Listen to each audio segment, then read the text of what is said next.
Springsteen and born in the USA. Time now for Woodlawn Health Report, brought to you by Woodlawn Health. Brad and Carissa joining us. Good morning. Good morning. What's happening? You're still alive. It looks like your hair's still all there. You're barely. It's doing well. It's a little grayer on the sides, and I've lost some of it in the middle. Yeah. I thought maybe you just got it cut shorter so it didn't look like you lost it. That's always a good look too, particularly with the grays. You cut the sides a little shorter, people won't know. Yeah, we're making it. We're day 8. Today's day 8 of the live. We were counting down. Now we're counting up. Yeah. Today's day 8 in the outpatient department, and what is that? Day 10 for the whole hospital. Yes. So. And things are going well. Yeah. For the most part. Yeah, absolutely. I mean, I think. There are going to be bumps and bruises. We're going to scrape our shins a few times, but we're getting there. We've got on-site support, last week and this week, and we're getting through those technical things that need to be ironed out to make sure that things are scanning properly and all those kinds of things. I will say, if you get a chance, grab the Shopper's Guide this week. Alan, our CEO, has got an article in there. It really kind of hits the sentiment of what we've talked about here, which is, give us some patience, give us some grace. This is the largest technological change that Woodlawn has made in over 20 years. Our staff are relearning how they do the basic things, like just registering a patient. Right. And it's not just, I'm going to guess that this is the largest overall ever since the move. Because it's, you've done technology in each department and that affects just those people. This affects everybody, patients, employees, everything. Yeah, we everything from our materials department, who had to get a new system to match with this one. So when we order Band-Aids and those kinds of things, to our accounting department, which had to have a new system because to bill and to keep track of everything. Every department is affected by this change, and so it is the largest change that Woodlawn's probably ever made. Since the other move. than putting in the location that they're in. Yeah, absolutely. I think our CEO said it really well in the Shopper's Guide, is that we're under construction. Although it doesn't look like it, we really are going through a technological redesign. So be patient with us. It's going to take some time. And for everybody who's come out and been lovely and pleasant to our staff, thank you from the bottom of our hearts. We really do appreciate that. You can't see we have lots of banners to tell you we're kind of under construction, but you can't see it with your physical eyes. But there is a lot of construction going on, technology in the background. So just please have some patience with us the next few weeks. We really appreciate the community support. At the end of the day, we know this is going to be what's best for the community, and then we also know this is what's going to be best for our team. So it's just some growing pains in the process. And yesterday I had a phone call from a gentleman who had a negative experience. He was trying to get through the phone lines to get in to talk to his provider, and they weren't available in the time frame that he would have liked. And I understand, and I'm happy that he called. Right. Despite those conversations always being challenging, I want to know that information. And I said the same thing to him. I said, we're learning, and we're sorry, and our goal at Woodlawn is always to exceed the expectations of the community, and we're going to get there. And in the meantime, come a little bit early, realize that it might take a little bit longer. We've adjusted schedules to not have them quite so full so that we have a little extra time. But that beginning process is the challenge. When you walk in that door, you're going to see a staff member that you've known for years, and they know all about you, and they probably know your insurance, your phone number, and your address by heart. But they're going to pretend they've never met you. Right.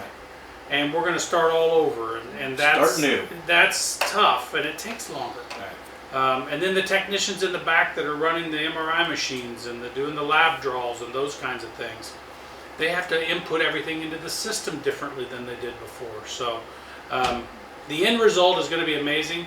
I will tell you that as a clinical person from many years ago, if I were a PT when I started and I had this system, I would have been the happiest guy in the world. From a clinical side, I've been in it, I can see it. boy, I can just click and be right in any part of the system very, very fast. There's a little, I would call it the miracle button up there at the top. It'll allow you to pull in the records from other clinics just like that.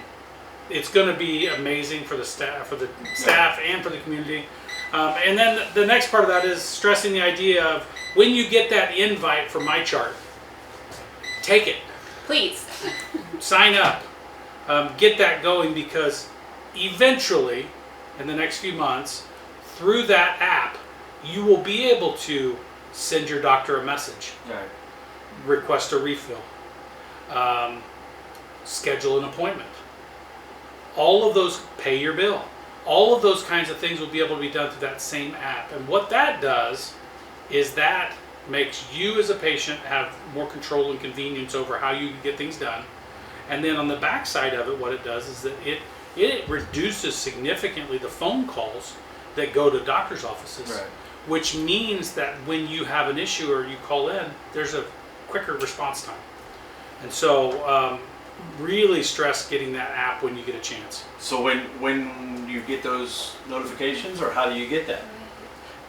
So when you come in for an appointment, you're going to be asked if you want a MyChart or for Okay. services, and they'll send you a link. Yep. So after your first visit then? Right, well, during your first visit. Yeah. There is a card in our waiting room areas that has it, so if you don't have it, please ask them. They should have, there's cards and there's lots of educational information on how to help, or ask the team.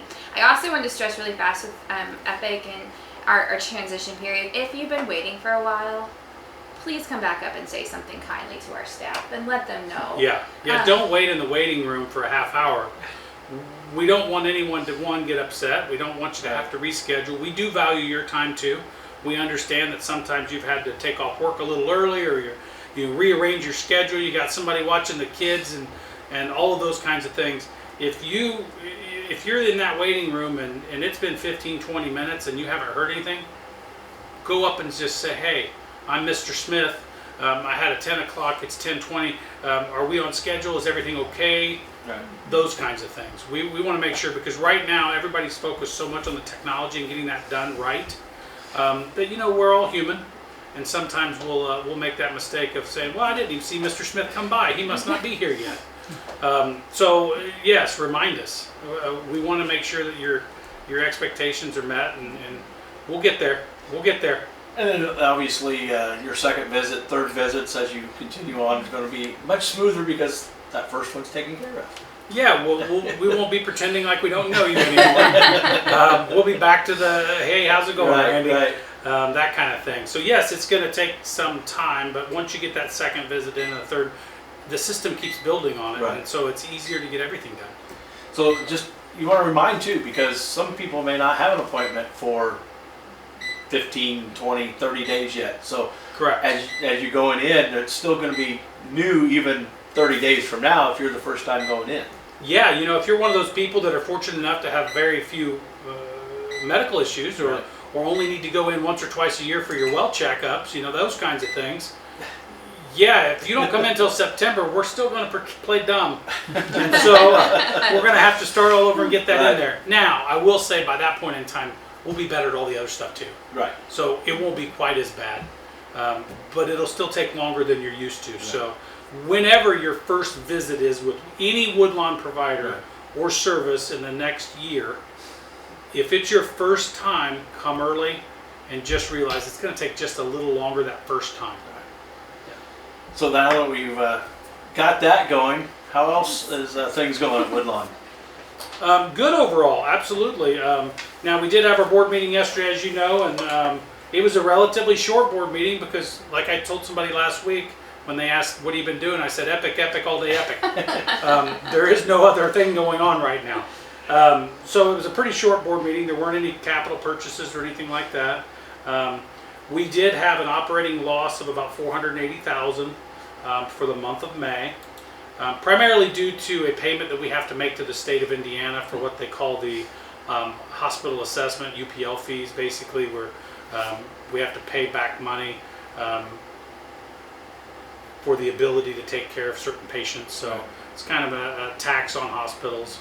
And then for what we call our nursing home or IGT money. So That was a payment that came that was a little bit bigger than we had anticipated, and they hit 18 months worth when it's typically only a 12-month payment because the state was behind, and so we got hit all at once. So that did change things a little bit. For the end of the month, then it ended up with about $181,000 loss. However, year to date, we're still running at about a $350,000 profit or net revenue, and we're still almost a full percent above in revenue for the month as compared to last year, and 3.8% compared to the year before. Cool. So we're still trending in the right direction. I will say that from a financial standpoint, the next couple months are going to be tough. We stopped one system, and we're still trying to bill out of that through that mechanism, and we're starting a new system, and then there'll be a delay. Right. And so I'll apologize ahead of time. It'll look grim for a month or two, but then we'll be in good shape. So that's just normal when you switch over. Right. So Kind of knew that going in. knew that going in, Yeah. but I will say something that has been a wonderful thing this week. The staff at Woodlawn, from the providers all the way to the billing side, has done an amazing job. We are way ahead of where we expected to be. Awesome. We've already gotten bills out the door and sent, and that was faster than we expected. Charts closed and everything done. Clinicians, the physicians and providers coming to us and saying, hey, I think I can see more patients now. Faster than we expected. Good. So kudos to the staff. This last year has been a whirlwind, and I know that they're probably having some day-to-day frustrations because 20 years on one system, switching over, there's still some shock, Yeah. but they are doing an amazing job. I know too, Brad, we haven't talked about it in a while because we've been talking about Epic, but I know, how's the residency program coming along? I know that Woodlawn is proud about. Yeah, we're chugging right along. We've partnered with Marian University. They are helping us with, they'll be considered our sponsoring institution. They will be helping us with the paperwork to make sure that we're getting, it's called ACGME, but it's the accrediting body for residency programs. Gotcha. They'll be making sure that we get all of our ducks in a row. We're still 2 years out. It's a 3-year process, Right. and so we're still 2 years out. We have really made a good friend and a good colleague in Marion. That's worked very well, and so much so that I spoke with their medical school chairwoman last week, Dr. Wright, and we're working on.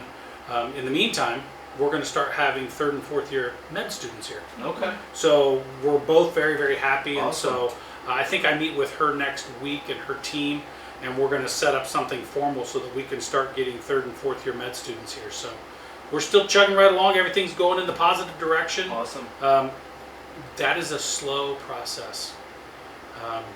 Very slow. Yeah. But it'll be good in the end. It'll be wonderful in the end. We'll be able to have most likely 4 residents. Okay. And here's the other thing that we're doing. We're going to do what they call a 1+2 program. So family medicine residency is a 3-year process. And so what we're doing is we're going to be partnering with a larger institution, and we haven't decided which one and worked that out yet, but we're going to be partnering with a larger institution in a larger city, and those residents will do year 1 at that location so that they can meet some of the required criteria, such as neurologicals. We don't have a neurologist on site or staff here. They'll be able to get the volumes for that. Inpatient pediatrics. Our docs are great, and but fortunately we don't have a lot of inpatient children admissions or infant admissions. Right. So there are certain types of patients they have to see that they probably wouldn't get to see here. Okay. They'll be able to rotate through cardiology and all of those other things. So we'll get all those things done in year 1 at the larger institution, and then years 2 and 3 they'll be here at Woodlawn, living in the community and working full time. Awesome. So Sounds like a great plan. it's going to be a great plan. It's working well, and we're really thankful for Marion stepping in and helping out with that process. Anything else this morning? We have to talk about community events. Oh yes. Oh yes, fair time. It is fair time. If you are at the Miami County Fair, please come to the Ag Adventure Barn. Stop in. We are playing a really fun game this year. We're doing Operation, and you can win prizes. And so far the kids have loved it. We've had some big kids, aka adults, who have really loved doing that game. So stop by and see us. We'd really love for you to talk with our team. We'll be out there all week long, so stop by. We also was a hot parade, but we did the Argus parade on Saturday. Yep, that was a great time. We had 25 of us, Yeah, roughly, and really had a nice warm walk. Yeah. Nice warm walk that Sweat morning. some pounds off. Absolutely, we had a good time. Absolutely. Coming up is the Akron 4th of July parade. So if you see us, please say hi. Please wave. We really love to meet and greet our community. We find a lot of value in that. Our team finds value in that. And then we had the Marshall and Fulton County parades coming up fairs coming up as well in a few weeks. So we'll be out and about in the community. Stop by and say hi. And if we're at the fair, come play some Operation with us. It's a really fun time. I heavily enjoy making fun of adults who fail at that game. Have you tried it yet? Yes, and I failed. Yeah. Some of them. So then that's allows you to make fun of people. Absolutely. Yes. I Okay. will tease you. You can tease me. We'll both play a game against each other and see how it who works wins. out. Yeah. It's a lot of fun. Yeah, there were a lot of people last night who came in who got a nice little grin on their faces when they saw Operation Game, and they hadn't played that for 40 years. I was gonna say it's been a So, few years. Yes. Absolutely. Stop on in and check it out. All right. Well, thanks for stopping in. Enjoy your warm day, and be careful out there. Sounds good. All See you right. next time. See you next time. Woodlawn Health Report here on Giant FM.